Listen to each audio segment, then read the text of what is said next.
আসসালামু আলাইকুম। আমি ইয়াসিন সূরা থেকে প্রথম ৮ আয়াত তেলাওয়াত করব। বিসমিল্লাহির রহমানির রহিম। ইয়াসিন ওয়াল কুরআনিল হাকীম।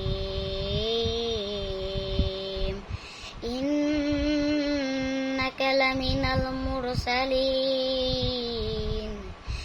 على صراط مستقيم تنزيل العزيز الرحيم لتنذر قوما ما أنذر آباؤهم فهم غافلون لقد حق القول على أكثرهم فهم لا يؤمنون। আসসালামু আলাইকুম। আমার ইয়াসিন সূরাটা তেলাওয়াত করা কেমন লাগলো জানাবেন।